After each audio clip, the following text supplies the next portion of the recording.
सौतेले बेटे ने गुस्से में उस पर फूलदान फेंक दिया। इतना ही नहीं, उसने बटलर को चिल्लाकर कहा कि उसे घर से बाहर निकाल दो। बटलर कि वह उसके पिता की नई पत्नी यानी उसकी सौतेली माँ है। लेकिन यह सुनकर लड़का और भी भड़क गया। उसे यकीन ही नहीं हो रहा था कि उसके पिता ने दूसरी शादी कर ली है। तभी महिला ने अपनी शादी का प्रमाण पत्र निकालकर उसे दिखाया और कहा कि अब से उसे माँ कहकर बुलाए। लड़के ने तुरंत मना कर दिया और धमकी दी कि वह अपने पिता को फोन करके उसे घर से निकलवा देगा। लेकिन महिला उसकी धमकी से बिल्कुल नहीं डरी, क्योंकि उसे पता था कि उसके पिता से अभी फोन पर बात नहीं हो सकी। तभी लड़के की बहन वहां आई और उसने बताया कि उनके पिता फ्लाइट में है, इसलिए फोन नहीं उठा सके। लड़का शर्मिंदा होकर तुरंत अपने कमरे में चला गया। महिला की नजर अपनी सौतेली बेटी पर पड़ी, जो बेहद अजीब और जरूरत से ज्यादा मॉडर्न कपड़े पहने हुए थी। महिला ने उसका बैग उठाया और पूछा कि वह इस तरह के कपड़े क्यों पहनती है। लड़की ने तुरंत जवाब दिया कि यही इस समय का सबसे ट्रेंडिंग फैशन है। लेकिन कमरे में वापस जाने के बाद महिला की बात उसके दिमाग में घूमती रही। उसे खुद शक होने लगा कि कहीं उसके कपड़े सच में खराब तो नहीं लग रहे। तभी महिला उसके कमरे में पहुंची और पूछा कि क्या स्कूल में बाकी बच्चे उससे इसलिए दूरी बनाते हैं क्योंकि वह रोज ऐसे ही कपड़े पहनकर जाती है। लड़की हैरान रह गई और पूछने लगी कि उसे यह बात कैसे पता चली। असल में स्कूल में बाकी सभी बच्चे यूनिफॉर्म पहनते थे,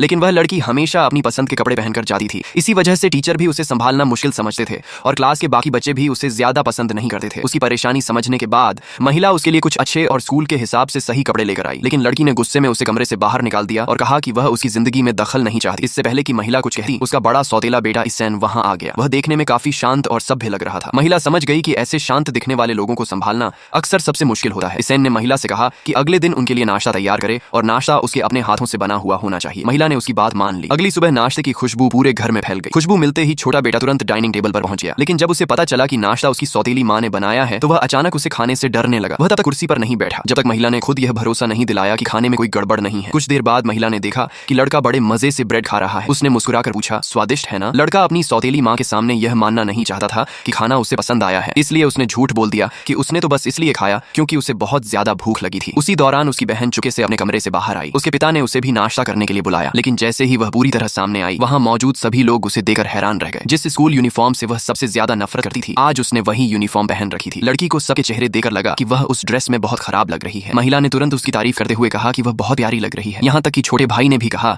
कि वह पहले से ज्यादा अच्छी दिख रही है। ये सुनते ही लड़की के चेहरे पर खुशी आ गई और वह चुपचाप टेबल पर बैठकर नाश्ता करने लगी। नाश्ता खत्म करने के बाद जब वह स्कूल चली गई तो छोटे बेटे ने चुपके से महिला से कहा कि बचा हुआ सारा नाश्ता पैक कर दे। उसकी यह मासूम हरकत देख अपनी हंसी नहीं रोक। लड़का तुरंत शर्म से लाल हो गया और सफाई देते हुए बोला कि वह खाना बर्बाद होने से बचाने के लिए ऐसा कह रहा था। उसे ब्रेड बिल्कुल पसंद नहीं आई थी। इतना कहकर वह अपना बैग उठाने चला गया।